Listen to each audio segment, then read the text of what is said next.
Di kawasan Riverlands, Sir Criston Cole telah meninggalkan Harrenhal. Ia bergerak ke arah selatan, dengan menyusuri tepian barat dari Danau Gatsai. Tinggal 3.600 prajurit yang menyertainya. Pasukan yang berasal dari King's Landing ini telah berkurang banyak akibat kematian, penyakit, dan prajurit yang kabur. Pangeran Aemon si Mata I sudah lebih dulu pergi, sambil menunggangi naga Veigar.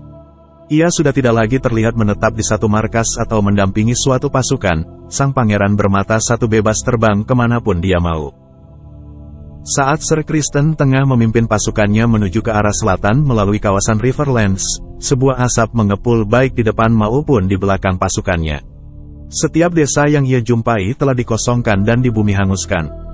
Setiap hutan yang dilewati oleh pasukannya kini tinggal sekumpulan pohon mati. Sebab para bangsawan Riverlands telah membakar hutan-hutan yang berada di jalur yang dilalui oleh pasukan itu beberapa hari sebelumnya. Di setiap mata air, kolam, dan sumur desa yang Sir Criston temui hanya ada kematian. Bangkai kuda, bangkai sapi, mayat manusia, dalam keadaan bengkak membusuk, berhasil mencemari semua sumber air tersebut. Di tempat lain, para prajurit pengintainya melihat pemandangan mengerikan. Mayat-mayat berpakaian baju besi dan kain lapuk sedang duduk-duduk di bawah pohon, seolah-olah mereka sedang berpesta. Mayat-mayat ini berasal dari para prajurit yang tewas di medan perang. Tengkorak-tengkorak mereka menyeringai di bawah ketopong besi berkarat, sementara daging mereka yang hijau membusuk terlepas dari tulang belulang mereka. Setelah 4 hari meninggalkan Harrenhal, pasukan mereka mulai diserang. Para pemanah yang bersembunyi di balik pohon mulai mengincar patroli garis depan, atau mereka yang tertinggal dari barisan dengan panah mereka. Para anggota pasukan mulai tewas terbunuh. Ada yang tertinggal dari barisan belakang, dan tidak pernah muncul kembali. Ada yang melarikan diri, membuang perisai dan tombak mereka lalu kabur menghilang ke dalam hutan. Ada juga yang membelot ke pihak musuh. Di sebuah desa biasa di kawasan Cross Elm, lagi-lagi ada sekumpulan mayat yang disusun seolah-olah sedang berpesta.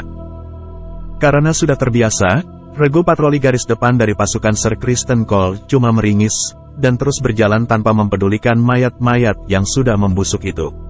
Mendadak, mayat-mayat itu bangkit dan menerjang ke arah mereka. Selusin orang tewas sebelum mereka sadar bahwa ini ternyata jebakan.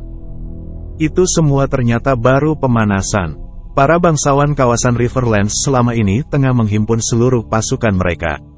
Ketika Sir Criston Cole akhirnya berhasil meninggalkan Danau Gatsai dan sedang bergerak menuju Blackwater, ia berjumpa dengan para bangsawan Riverlands, yang sedang menunggunya di atas sebuah rangkaian bukit batu.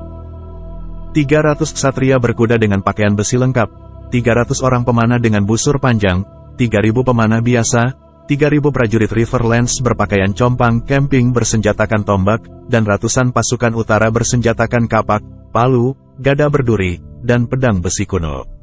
Di atas pasukan itu berkibarlah panji Ratu Rhaenyra. Pasukan pendukung Ratu Rhaenyra menerjang turun dari atas bukit batu itu sambil berteriak-teriak, dipimpin oleh pasukan Winterwolf dan para ksatria berkuda. Sir Criston mengadakan sebuah perundingan dengan Sir Garibald Grey, Sir Pate dari Longleaf, dan Sir Rodrik Dustin. Sir Criston Cole menyatakan akan setuju untuk langsung menyerah kepada pasukan hitam jika pasukannya diampuni. Namun penawaran tersebut langsung ditolak oleh ketiganya. Sir Criston Cole merupakan seorang ksatria terkenal, yang berhasil menjadi Lord Commander of the Kingsguard sekaligus Hand of the King-nya Raja Aegon II, bersiap untuk melawan ketiga ksatria itu.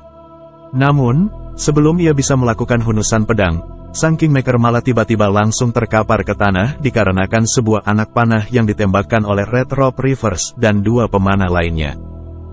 Ketika Sir Criston Cole terkena serangan dan tewas terbunuh, pasukan yang mengikutinya sejak dari Harrenhal mulai kehilangan nyali mereka. Pasukan itu pecah berantakan dan melarikan diri sambil membuang perisai mereka. Musuh mengejar di belakang, sambil membantai ratusan orang itu. Setelah pertempuran berakhir, Sir Garibald Grey berkomentar, hari ini adalah ajang pembantaian, bukanlah sebuah pertempuran. Setelah mendengar apa yang dikatakan oleh Sir Garibald, maka Mushroom mulai menamakan pertempuran itu sebagai The Butcher's Ball. Sir Garibald dan Pate kemudian memancang kepala Sir Criston di tombak, hingga tombak tersebut diarak ke medan pertempuran The Tumbleton pertama. Kematian Sir Criston Cole di Butcher's Bowl menandai puncak kejayaan pemerintahan Princess Rhaenyra Targaryen. Akan tetapi, Pangeran Aemon Targaryen dan Raja Aegon II masih tetap meneruskan perjuangan pasukan hijau di medan pertempuran.